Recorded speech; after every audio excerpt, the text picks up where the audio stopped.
Like there's still remains of like Greek ruins from 300 BC. Really? Yeah. In Afghanistan? Yeah. Really? Oh yeah. There was a whole. I never got to this town, but up on the Oxus River, there's been several attempts over the decades to do an archaeological excavation of the entire city, but it's a no shit Greek city in Central Asia. Wow. So when Alexander of Macedon, when Alexander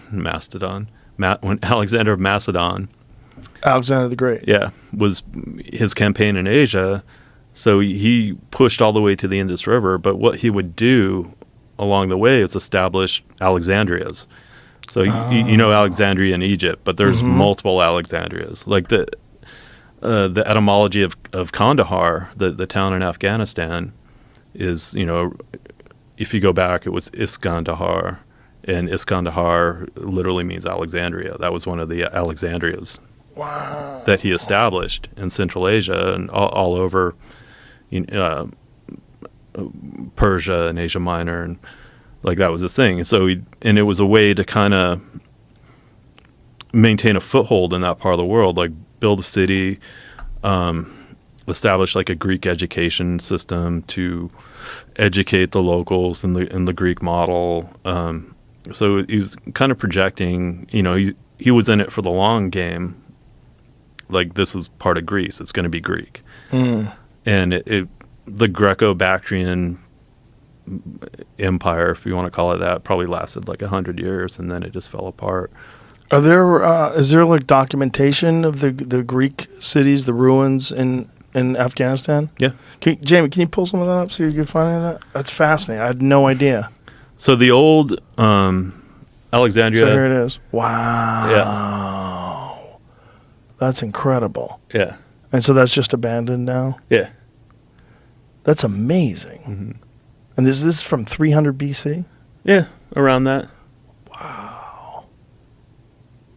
That's amazing. I had no idea. So at one point in time, that had been some sort of a thriving community. Yeah, the city on the Oxus, Iconium. See where it says Iconium, Wikipedia? That was the city on the Oxus. Wow. Yeah. Wow. So they had an amphitheater. Yeah, it was a full-on Greek city. That's incredible. Yeah. That is wild. And so how did they maintain it, and how did it collapse? I mean, I don't know. Look at that. That's intense, man. But that's up north in Kunduz. What is that statue, Jamie, where it says a history? Yeah. It's a Buddhist statue. Yeah, It's a Buddha statue. The Buddhas of Bamyan. Like the Taliban blew those up. Oh, right. Yeah. Fuck. What a bummer. Yeah. How old were those? That I'm not sure. But there's a lot of historians think that like the Vedas and Buddhism kind of started like more in the Afghanistan area. Really? Yeah. No kidding. The Vedas. Yeah. Wow. Look at all these Buddhas. Yeah. There's tons of there's some really cool. So there was this really interesting period of history of Greco-Buddhism in Central Asia. There was one of the Greco-Bactrian kings, Menander, actually converted to Buddhism, and there was this brief moment of brief period of Greco-Buddhism in Central Asia, and so the Buddhas that were carved. So they're carving statues of the Buddha and stuff, but it's in this total Greco-Roman style. So they're beautiful pieces of art, and it's literally a Greek Buddha. You look at it stylistically, and it's like that's Greek, but it's a Buddha, and it's cool, flash in the pan of history. See if you can find any images of that. Are those all gone? The Taliban blow them all up? No, I mean these. So there's actually some at the Met in New York that I've seen. I've seen some at the National Museum in Kabul. Look at that. So Yeah. That's so strange because it's so obviously like influenced by Greek art. Yeah, the folds in the robe and all that. Yeah. Yeah. Wow. Wow. It's really, really cool, really interesting.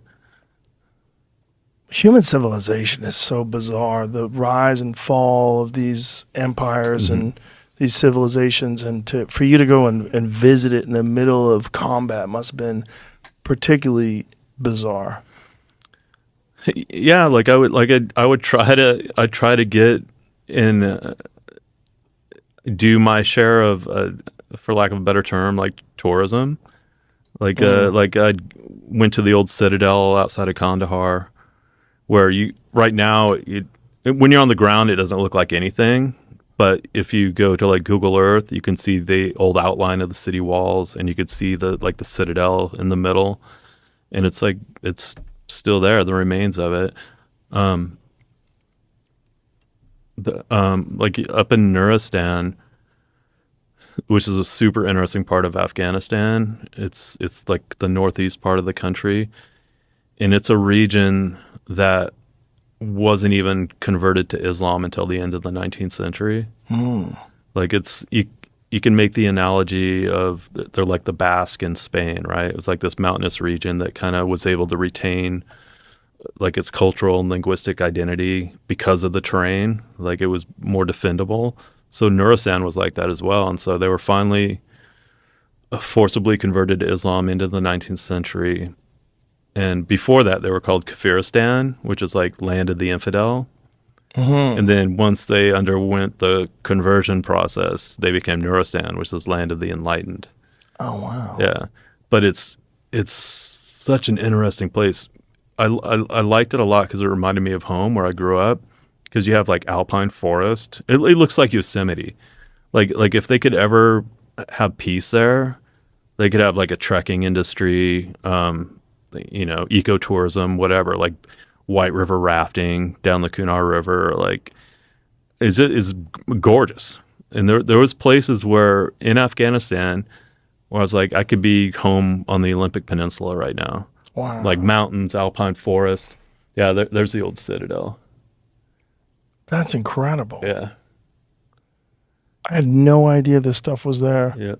The history of Afghanistan is so fascinating and so spectacular, and so like the futility of trying to conquer that place and control that place. It's going to be what it's going to be.